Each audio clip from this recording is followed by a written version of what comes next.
ডাকাত ঢুকল ব্যাংক ডাকাতির জন্য। উপস্থিত গ্রাহক আর কর্মচারীরা বাধা দেবার চেষ্টা করল।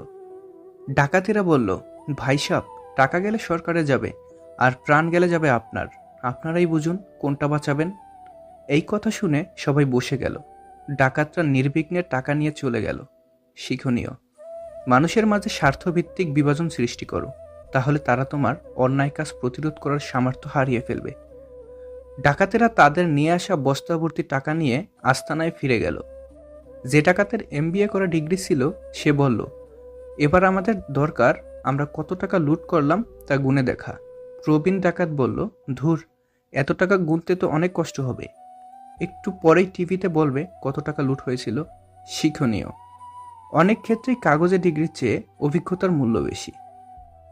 ঘটনা শুনে মন্ত্রী মহোদয় ব্যাংক পরিদর্শনে গেলেন।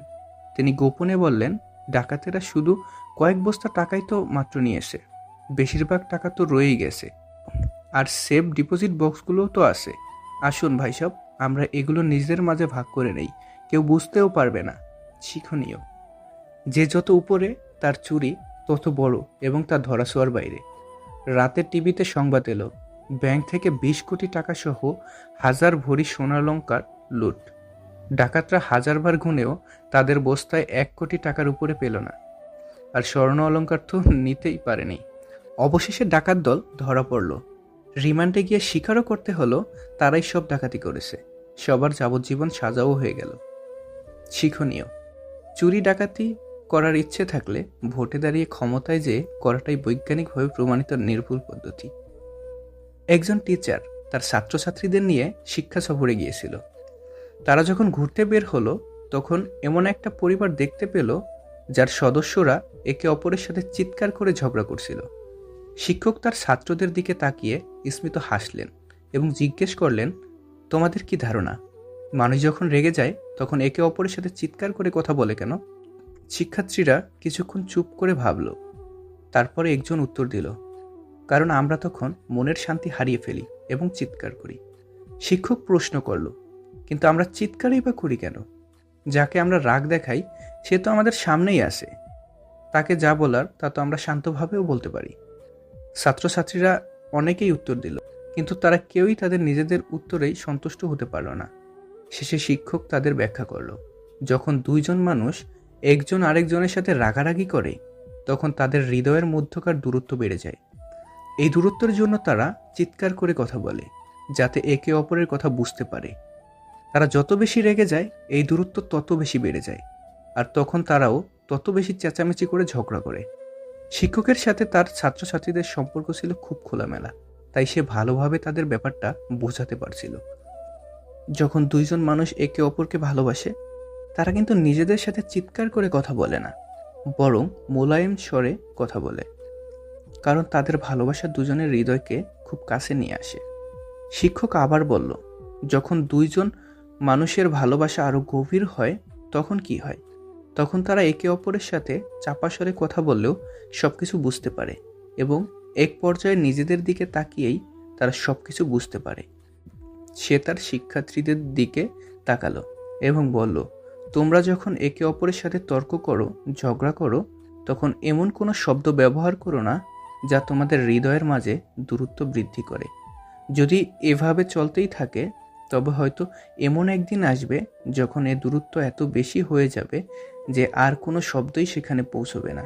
সেখান থেকে ফিরে আসারও হয়তো আর কোনো পথ থাকবে না। জীবনে এমন একজন বন্ধুর খুব প্রয়োজন, যার সাথে জীবনের সুখ দুঃখ, হাসি কান্না, ভালো মন্দ সবকিছু শেয়ার করা যাবে। সেবা করো তৎপরতার সাথে, দান করো নির্লিপ্তভাবে, ভালোবাসো নিঃস্বার্থভাবে, ব্যয় করো বিবেচনার সাথে, তর্ক করো যুক্তির সাথে, কথা বলো সংক্ষেপে। নীরবতা পৃথিবীর সবচেয়ে বড় চিৎকার, যা বোঝার ক্ষমতা সবার থাকে না। মানুষ যতই গোপন পাপ করুক না কেন, শাস্তি সে প্রকাশ্যেই পাবে। ভালোবাসা শব্দটা বড়ই অদ্ভুত, কারো জীবন গুছিয়ে দেয়, আবার কারো জীবন ধ্বংস করে দেয়। যারা আপনাকে দেখে ভিতরে ভিতরে জ্বলে, তাদেরকে কখনো ঘৃণা করবেন না, কারণ এরাই তো সেই মানুষ যারা বোঝে তাদের চেয়ে আপনি অনেক উত্তম। সুখ হেরে যায় দুঃখের কাছে, ভালোবাসা হেরে যায় অভিনয়ের কাছে, আর বন্ধুত্ব হেরে যায় অহংকারের কাছে। অনেক কষ্ট পেয়ে আমি আজ যা বুঝেছি, তা হলো কাউকে প্রয়োজনের চেয়ে বেশি মূল্য দিলে একসময় তার কাছে মূল্যহীন হয়ে পড়তে হয়। সামান্য কিছু ভুলের কারণে সম্পর্ক নষ্ট হয়, আর সামান্য কিছু ভুল পথে চলার কারণে ভবিষ্যৎ নষ্ট হয়। কাউকে ভালোবাসা দিলে সেটা হয়তো ফেরত নাও পাওয়া যেতে পারে, তবে কাউকে কষ্ট দিলে সেটা ঠিক ফিরে পাবে। কিছু কিছু পোস্ট নির্দিষ্ট কিছু মানুষের গায়ে লাগে, কারণ সেই পোস্টের সাথে তাদের চরিত্র মিলে যায়। মনের জোরেই সবচেয়ে বড় ওষুধ। পৃথিবীতে এমন কিছু মানুষ আছে যারা নিজের সুখের জন্য অন্যকে কষ্ট দিতে পারে, আবার এমন কিছু মানুষ আছে যারা নিজে কষ্ট পেয়েও অন্যকে সুখী রাখার চেষ্টা করে। লোকের কাছে তারাই সবচেয়ে খারাপ যারা সর্বদা উচিত কথা বলে। জীবনে সমস্যার প্রয়োজন আছে, সমস্যা আছে বলেই সাফল্যের এত স্বাদ। টাকা থাকলে ভালোবাসা, বন্ধুত্ব, আপনজন, প্রিয়জন সবাই খোঁজ নেবে, কিন্তু টাকা না থাকলে কেউ খোঁজ তো দূরের কথা, কেউ চিনেও চিনবে না। মা হলো একমাত্র ব্যক্তি যিনি আপনাকে 9 মাস পেটে, 3 মাস কোলে আর সারা জীবন হৃদয়ে বহন করেন। বিশ্বাস করাটা ভুল নয়, বিশ্বাস নিয়ে খেলা করাটা ভুল। কিছু মানুষ আপনাকে ছাড়বেও না আর ধরেও রাখবে না। আপনার সাথে এইরকম আচরণ করবে যেন আপনি নিজেই তাকে ছেড়ে চলে আসেন, যেন সাপও মরে আর লাঠিও না ভাঙে, দোষটা যেন আপনার কাঁধেই পড়ে। ভালোবাসা দাও, সেবা দাও, সাহায্য দাও, সব দিয়ে দাও, কিন্তু সাবধান, বিনিময়ে কিছু চেয়েও না, তাহলে শুধু দুঃখই পাবে।